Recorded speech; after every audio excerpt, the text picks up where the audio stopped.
नमस्कार दोस्तों, honest critic में आपका स्वागत है। दोस्तों, इस वीडियो में हम बहुत ही इंपॉर्टेंट क्वेश्चन पर डिस्कस करेंगे जो जस्सी जी ने पूछा था और वो वैलिड क्वेश्चन है और मुझे अच्छा लगा कि इस तरह के क्वेश्चंस को आप वेबिनार में पूछते हो और उससे क्या होता है कि जो फाउंडर्स हैं उनकी भी क्लैरिटी बढ़ती है। क्योंकि क्या होता है कि बहुत सारे फाउंडर्स को पूछने में हिचकिचाहट होती है, बहुत सारे फाउंडर्स को या फिर समझ नहीं आता इसलिए नहीं पूछते हैं, और बहुत सारे फाउंडर्स इसलिए नहीं पूछते कि वो डर जाते हैं क्योंकि अरे मुझे कहीं नेगेटिव ना बोल दे, क्योंकि माहौल ऐसा बना के रखा हुआ है ना ऑन पैसिव का कि अगर आप कोई भी, क्योंकि ज़्यादातर मुझे लगता है कि इंडिया में ऐसे माहौल बना के रख दिया जो लीडर्स और बहुत सारे टॉप के फाउंडर्स ने कि अगर आप कोई क्वेश्चन पूछते हो, अगर किसी में आपको डाउट होता है, अगर कहीं पे लगता है कि नहीं आप सहमत नहीं हो, तो आप या फिर आप नेगेटिव हो जाते हो या फिर आप रिफंड ले लो हो जाता है। तो यही चीज़ें होती है, तो वो गलत है। तो अच्छा लगा कि जस्सी जी ने क्वेश्चन पूछा, तो वो क्वेश्चन क्या है और उसका जो आंसर्स क्या दिया गया उसको जानने की कोशिश करते हैं, प्लस अपनी तरफ से अगर कोई डाउट होता है तो हम उसको एराइज करेंगे।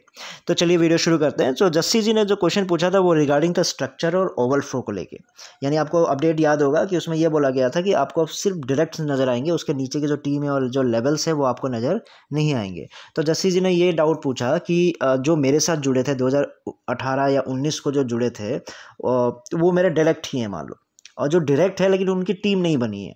अगर उनकी टीम नहीं बनी है तो फिर उनको तो ऐसा नुकसान हो जाएगा, क्योंकि पहले क्या था कि ओवरफ्लो आना था, मतलब अभी जो रिसेंट जुड़ रहे हैं उनको भी ओवरफ्लो मिलेगा ही मिलेगा, लेकिन मेरे साथ जो जुड़े थे अब उनको सोच के देखो कि वो 18-19 को अगर जुड़े थे तो उनको तो सुपर ओवरफ्लो मिल जाता। उनकी टीम अगर जीरो की भी टीम है तो लाखों की टीम तो इजीली बन जाती, क्योंकि ज़्यादातर इंडिया में मेरे नीचे ही तो आपके बने। कुछ शब्द मैंने भी अपने भी जोड़ दिए आप लोगों को समझाने के लिए कि, लेकिन उनका जो बोलने का मतलब यही था, तो वो आप समझिए। ये मत फिर बाद में बोलिएगा ऐसा तो कुछ नहीं बोला था, वैसा कुछ नहीं बोला था, कॉन्सेप्ट वही पूछ रहा था। कुछ आप एग्जैक्ट बोलने की जगह मैं आपको समझाने के लिए कुछ अलग तरीके से कुछ अपने शब्द भी इसमें जोड़ दे रहा हूँ।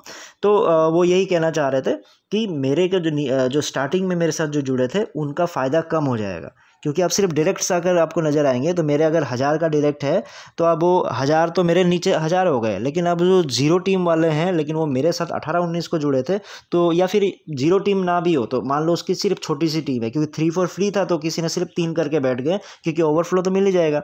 अब अगर ओवरफ्लो ख़त्म हो गया, ये जो आपका मैट्रिक्स सिस्टम ख़त्म हो गया, तो उसकी टीम फिर बनेगी नहीं। जो कंपनी देगा, कंपनी अगर एक महीने में 1 लाख दे रही है या फिर एक महीने में 10 लाख दे रही है तो उस हिसाब से टीम बढ़ेगी। ओवरफ्लो वाला सिस्टम ख़त्म हो जाएगा, वैसे उनका नुकसान हो जाएगा। तो वैलिड क्वेश्चन था, तो ये चीज़ फिर धिलन जी ने यही आंसर दिया। तो धिलन जी ने पहला आंसर तो ये दिया कि आप समझो, अगर ऐश ने ये कहा है कि सबकी आईडी डे 1 में ग्रीन हो जाएगी, तो आप सोच के देखो काम तो बैकएंड पे चलेगा ना, टीम तो बनेगी ना, सेल्स तो मिलेगी ना, उस वजह से तो वो ग्रीन हो रही है। वॉलेट ग्रीन होने का मतलब यही है कि आपके पैसे आ रहे हैं। फिर इस पर जस्सी जी ने क्रॉस क्वेश्चन किया, मुझे बहुत ही अच्छा लगा। तो उन्होंने यही बोला कि ठीक है मैं समझ रहा हूँ कि वो ग्रीन हो जाएगी। ग्रीन तो देखो आज जो ज्वाइन हो रहा है, मतलब 12 लाख फाउंडर्स हो चुके हैं, अगर आज भी कोई जुड़ता है तो उसकी भी तो आईडी ग्रीन हो जाएगी, सबकी आईडी ग्रीन हो जाएगी। लेकिन मेरे साथ जो जुड़ा था 18-19 को जो जुड़ा था वो तो कब का जुड़ा था ना, जब कब का जुड़ा था तो उसके नीचे तो भाई लाखों की टीम आ जानी चाहिए ओवरफ्लो के थ्रू, क्योंकि उसके नीचे 3 बन गए, फिर उसके नीचे क्योंकि उसके टाइमिंग के अकॉर्डिंगली धम धम धम धम नीचे बनती चली जाएगी, एक बड़ा टीम उनका बन जाता है। लेकिन अब बड़ा टीम नहीं बन गया, आईडी ग्रीन होने से क्या हो गया, उसकी टीम तो बड़ी नहीं हुई। वैलिड क्वेश्चन है। तो फिर इसका आंसर धिलन जी ने यही दिया कि देखो स्ट्रक्चर आपको समझना पड़ेगा कि सेम ही है बैकएंड पे, क्योंकि जो एल्गोरिदम है, जो सिस्टम कैसे काम करेगा, टाइम डेट यही सब चीज़ें ध्यान देंगे। जब यही सब चीज़ ध्यान देंगे तो उसके नीचे का जो ओवरफ्लो सबको सेम ही रहेगा। बैकएंड पर स्ट्रक्चर सेम ही चल रहा होगा, बस आपको जो है वो काउंट नज़र नहीं आएगी, आपकी टीम नज़र नहीं आएगी। बस आपको एक गेस करना पड़ेगा, जैसे क्योंकि दिन भर आपके पास मेल्स आएंगे, मैसेजेस आएंगे, आप थक जाओगे मैसेजेस डिलीट करते करते या फिर ईमेल्स डिलीट करते करते। तो वो आपको समझ में आ जाएगा कि अगर मेरी इतनी कमाई हो रही, इतने मैसेजेस आ रहे, इतने मतलब मेरे खाते में आते जा रहे हैं, तो समझ जाओ कि आपके नीचे की टीम स्ट्रक्चर सेम ही है, उस तरह का ही चला आ रहा है। तो वो आंसर धिलन जी ने दिया। मेरे कुछ पॉइंट्स है, तो पहला जो आंसर दिया वो तो चलो मैं उसको इनवैलिड मानता हूँ, क्योंकि देखो ये बिजनेस वर्ल्ड में ऐसा नहीं चलता। भरोसे पे डेफिनेटली आप बहुत सारे लोगों को ऐश पे भरोसा है, तो वो ठीक है, उन्होंने जो बोला है वो मान लेंगे, लेकिन आपको आगे भी बिजनेस करना है। जब आगे बिजनेस करना है तो इस तरह का आंसर्स नहीं चलेंगे। अगर वो पूछेगा तो हम कमाएंगे कैसे, नहीं ऐश ने बोल दिया है ना कि ऐश ने ऐसा, अगर ऐश का प्लान ऐसा है, ऐश का प्लान वैसा है, और ऐश ने अगर बोल दिया है तो हो जाएगा। तो ऐसे फ्यूचर में ऐसा नहीं चलेगा। वो पूछेगा प्लान है क्या, मतलब कैसे कमाऊंगा मैं, नहीं ऐश ने बोल दिया है, तो वो आंसर गलत है। तो उसको चलो इनवैलिड मानता हूँ, और उस पर क्रॉस क्वेश्चन ऑलरेडी हो चुका है, तो उस पर हम डिस्कस कर लेते हैं। अब जो सेकेंड आंसर जो उन्होंने दिया कि स्ट्रक्चर को लेके कि बैकएंड पे सेम चलेगा, तो उसी पे मेरा डाउट है कि अगर बैकएंड पे अगर सब कुछ सेम ही चल रहा है, आपका सेम ही तरीके से अगर आपको जो एल्गोरिदम है वो सेम ही काम कर रहा है, तो फिर फाउंडर्स को वो दिखाने में क्या प्रॉब्लम है? अगर बैकएंड पे आपका स्ट्रक्चर है, बैकएंड पे आपका लेवल है, बैकएंड पे आपका अगर ओवरफ्लो होना है, तो आपको अगर फाउंडर्स को टीम दिखाने में मुझे नहीं लगता कि कहीं प्रॉब्लम होनी चाहिए। क्योंकि देखो आप एमएलएम कर करके मतलब एक तो एमएलएम को अलग ही बदनाम कर दे रहे हो, प्लस उसके थ्रू मुझे लगता है कि कहीं ना कहीं आप क्लियरिटी भी नहीं दे रहे हो। पहली बात है, देखो एमएलएम इलीगल नहीं है। मैंने देखो आज तक किसी एमएलएम में मैंने काम नहीं किया है, क्योंकि ये ऑन पैसिव भी ऐसा इन्वेस्टमेंट है अपार्ट फ्रॉम जो ट्रेडिशनल इन्वेस्टमेंट्स होते हैं, ऑन पैसिव भी है क्योंकि टेक्नोलॉजी से रिलेटेड कोई चीज़ थी, इसलिए मैंने इन्वेस्ट कर दिया था। तो ये पहला इन्वेस्टमेंट है, लेकिन इसका ये मतलब भी नहीं है कि मुझे एमएलएम का कॉन्सेप्ट नहीं पता। एमएलएम मल्टी लेवल मार्केटिंग होती है। मल्टी लेवल मार्केटिंग इलीगल नहीं है, पिरामिड स्कीम इलीगल है। मल्टी लेवल मार्केटिंग से बहुत सारे लोग कमा रहे हैं और बहुत सारी कंपनीज भी चल रही है, लेकिन जो ओवर प्राइस्ड एमएलएम कंपनीज होती है, जो पिरामिड स्कीम पे काम करती है, मनी सर्कुलेशन टाइप का जो काम होता है, उसमें प्रॉब्लम होता है। अगर वो जेन्युइन तरीके से एमएलएम कर रहा है मल्टी लेवल, क्योंकि मल्टी लेवल मार्केटिंग हर कंपनी में होता है, अलग अलग रूप में होता है, अलग अलग फॉर्म में होता है, अलग अलग कॉन्सेप्ट में होता है।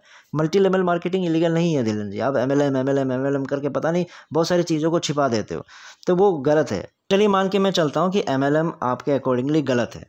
तो अगर एमएलएम गलत है तो उस वजह से आप अगर फाउंडर्स को काउंट नहीं दिखा रहे हो, लेकिन बैकएंड पे फिर आप वही अगर सेम कॉन्सेप्ट रखते हो एमएलएम मल्टी लेवल मार्केटिंग वाला, आपका एल्गोरिदम आपका सॉफ्टवेयर एमएलएम में काम कर रहा है, लेकिन आप बस फाउंडर्स को नहीं दिखाओगे कि क्या काउंट है क्या नहीं काउंट है, तो ये बात मुझे समझ नहीं आया। मतलब अगर एग्जाम्पल के रूप में अगर ये मैं सोचने जाऊँ तो ये ऐसी बात हो गई कि इंडिया में मान लो चाइनीज़ बैटरीज बैन हो गई है मोबाइल की, ठीक है।